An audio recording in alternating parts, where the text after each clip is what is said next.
You're watching America Trends. I'm Burt-Godwin. I'm looking forward to our next guest. He hasn't been on the show for a while, but he is a friend of the show, friend of BizTV and America Trends, founding partner of blockchain venture company Draper Goren Holm. Mr. Alon Goren, welcome back to America Trends. Thanks for having me back. Excited to be here. I like your shirt. We kind of have matching color here. I like it. So this is, as I always say, this is a subject I don't know a lot about, so I love having you on because you educate me and introduce me to all sorts of things I do not know a lot about. The first thing I heard, something pretty cool, is that you are sending crypto to the moon. Yes. So well, talk to me about this. Per se. What? It's a fun one. So one of our portfolio companies, Lunar Crush, has created some partnerships with another group called Lunar Outpost and the Stacks Foundation and a few others. And they're literally hitching a ride on one of the upcoming lunar rovers that are going to the moon and putting private keys for a crypto wallet on it and sending Bitcoin literally to the moon and creating the first ever interplanetary treasure hunt. Whoa, that's pretty cool. Interplanetary treasure hunt. Now, wasn't the phrase "to the moon" something that was related to Elon Musk, or he would tweet that all the time, right? Yeah, I think the whole crypto industry, we have a saying in the crypto industry that memes are money. And one of the memes in crypto are when moon. So when a token goes up in value, a lot of people say the token is mooning. Okay, so got it. in this particular situation, they literally have to clarify to everyone, we're literally sending Bitcoin to the moon, because people constantly are saying, oh, it's going to the moon, or this is going to the moon, or this is going up into the right, or they put rockets on every tweet. This literally is sending crypto to the moon. Okay, so and the term literally is used literally every day, all the time, but this is literally to the moon. I'm using literally. Exactly. So when is this happening? So they're doing a mint on May 5th, which is the next full moon, for these NFTs, where a large portion of the funds that go into buying these NFTs will actually be put into the treasure chest on the moon, into that wallet.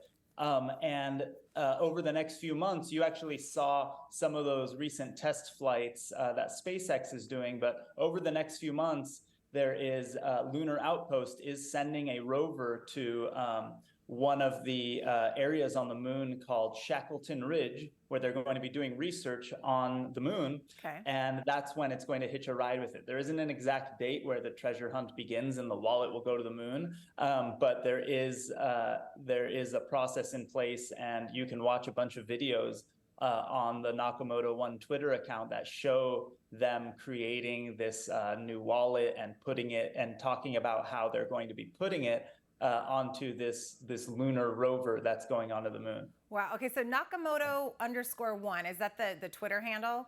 And yes, that's the Twitter handle, but you could just go to lunarcrush.com. Okay. And all the information is on there. And so I'm a huge fan. I've mentioned this on the show before. I'm a huge fan of Lunar Crush. It's a place where you can go to see data on all of your favorite cryptocurrencies and stocks now as well. So it's a really great place to get information. So what is the next step, let's say, when it gets to the moon? And what did you call it, a treasure hunt? Yes. So there's going to be a metal plate that has the private keys for this Bitcoin wallet, and there's going to be other wallets for other cryptocurrencies like Ethereum and Tezos on there, and Stacks as well. And it's going to be affixed to the side of this lunar rover with tamper-proof bolts face down onto the rover. So the only way for someone to actually get access to this millions of dollars worth of Bitcoin and crypto is to send something or someone to the moon to take off that metal plate from the rover and find out what those keys are. So it's going to be pretty wild and pretty exciting to see if this ever happens. And I think what'll be really interesting is I really want to create some charity campaigns around this, give money to schools and STEM programs, and have kids and people, use their imagination to figure out how they're going to get something to the moon. Or maybe one day we find out an astronaut goes rogue because they realize there's millions of dollars waiting for them if they just make a quick trip down to Shackleton Ridge on the moon and get this plate. So once it lands there, it's going to be planted there. So this could happen in the next 10, 20 years, whenever something, these kids that are in STEM research programs, maybe they do develop something and then they get up there. Well, when I was in junior high, I remember us doing projects related to the Martian rover. And I remember we had to throw an egg off of the roof of the school with a homemade parachute and see if we could make sure it's intact when it lands. And then we would make these little rovers with electric motors tied to batteries to see if we could make it over a certain landscape. And that's what got me excited about, outer space and thinking, one day in our lifetime, we're going to make it to Mars. We haven't been to the moon in a really long time. Humans haven't been on the moon in a long time. We're going to do it again. And that base that's going to be made on the moon eventually is what's going to get us to Mars. I totally think in my kids' lifetime, there will be opportunities for them to send bots, rovers, or humans to the moon to get this treasure. I feel like anything can happen, especially in their lifetime, my kids' lifetime. Let me ask you this. Did your egg make it off without breaking? Because my daughters didn't when I was in charge of making it. So I have a little PTSD. I actually remember this. I made a pouch for the egg, and I made a parachute out of a trash bag. It landed off of the second floor of the school, nicely on the ground, but the pouch was shaped like a V. It tipped over, and then the egg rolled out, and then eventually hit something and cracked. Oh man. Okay, so I'm not the only one. I don't know. I did not pack that thing well. I mean, it's supposed to be my kid that packed it, but it ended up being me. Okay, let me talk to you a couple things that I'm reading. Some complaints, let's say, about crypto. I don't know if that's the right word, but number one, that maybe it's bad for the environment because of all the mining and energy used for mining, and number two, that the anonymity of it kind of fuels illicit transactions. So people are talking, how to make it not anonymous, but that's one of the perks of it. So can you talk briefly to those complaints? Yeah, I mean, the anonymous part is interesting because it's kind of pseudo-anonymous. You can create something anonymously, but that's implying that your IP address is totally private, that your internet service provider doesn't know who you are, and everything else. And then the on-ramps and the off-ramps to get large quantities of actual dollars off of, the blockchain happens on centralized exchanges for the most part. And so it's actually much easier to track and trace than using cash, for example. So, drug traffickers and bad people who are doing, real criminal activities don't want to use crypto.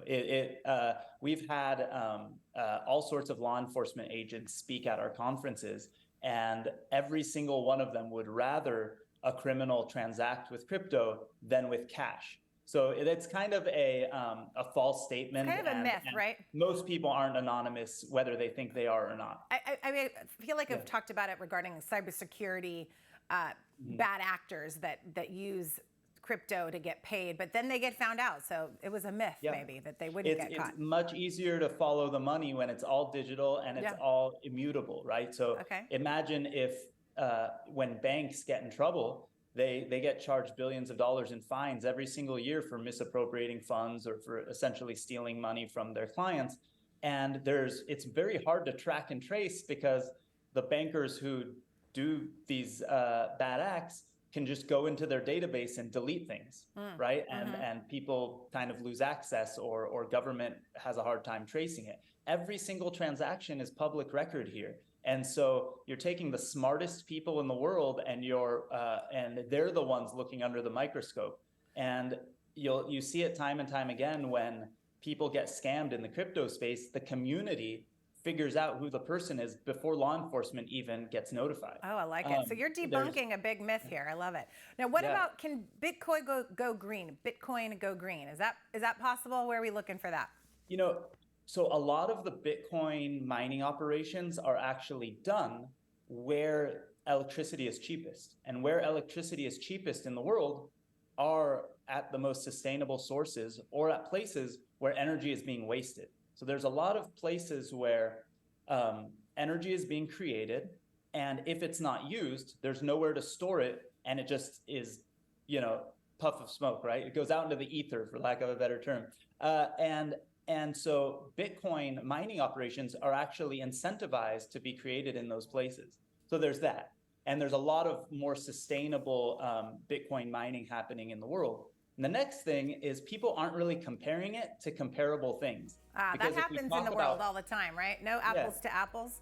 Shoot, Yeah, and we're out of time, Alon. I asked you a big question with not a lot of time, but you're debunking myths about this. I love it. We love having you on the show. We can find you at drapergorenholm.com and what was it called? Lunarcrush.com. Lunarcrush.com to follow the current cryptocurrency to the moon.